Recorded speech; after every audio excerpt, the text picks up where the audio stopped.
Hi there, it's Wendy from Ask the Landlady here with all the tips and tricks to help you make a profit in real estate rentals. And today's question is, what do I need to know about lead paint disclosures with my rentals? I've talked about that before. It's something that I do as part of my rental and leasing packet is provide people with some lead paint documentation. And somebody wanted a little more information on that. So here's the deal. Back in the day, lead paint was all the rage. Everybody had to have it. It went on great, one coat, beautiful, lasted forever, unfortunately. But then we found out there were some potential health risks, and especially with children and elderly, anybody that might ingest some of that. You know, if you have peeling paint, kids love to pick at it and put it in their mouths, and so that was causing some high levels of lead in the bloodstream. And there are lots of agencies out there. If kids come in there and they're starting to have some issues, they will test, and if they test with lead paint while they're in your unit, that can become a whole nother quandary of lead abatement and those types of issues. So there was this Residential Lead-Based Paint Hazard Reduction Act in 1992, where anybody who has a property that's owned that was built before 1978 must provide this documentation. And we just do it on all our rentals. It's a nice disclosure form. If you've purchased a home before, when you purchased your rental unit, you probably got one where everybody signed off on it, the agents, any disclosures. Oh, we don't know of any problems, da da da da. Okay, so again, if there were problems in the past and they were abated, you'd have to fill that out in the form. If there weren't problems, you don't know of any problems, then you fill that out and the tenant signs off on that. You also provide a free booklet that you can get from the EPA.gov website.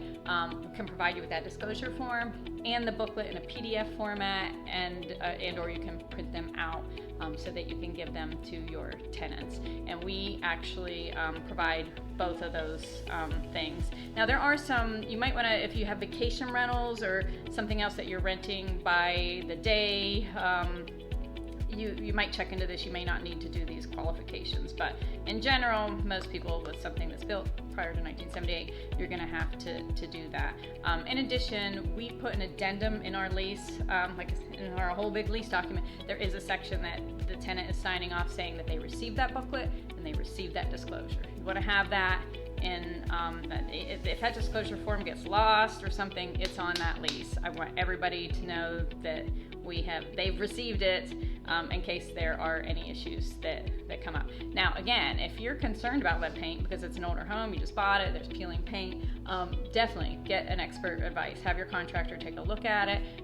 We always encapsulate everything. There's lots of great products out there. A primer that you use, you want to encapsulate it. So if there's peeling paint, get rid of it and you paint over it. But there are some certain procedures you have to do that if it is actually lead paint. So that's a whole nother quandary that you want to talk to with your independent contractor or your maintenance personnel to do in that situation. And there's lots of resources again on the internet about taking care of that process too, because you don't want to put anybody in a situation at a health risk. So you definitely want to abate that issue before you even come to it. But as far as documentation, go to the EPA.gov website. They can give you those free forms that you're going to use to put in your rental packet and take care of that issue once and for all. Again, it's not easy being a landlady or a landlord. We have so much on our plates, not to mention just dealing with people, getting them to pay. We got all these rules and regulations, but we're all in this together. So please hit subscribe. Give me a comment. I'd love to hear from you. Have you ever had to deal with a lead paint situation? Boy, I have. And we're all in this together so we can all learn from each other. Thank you. Have a great day.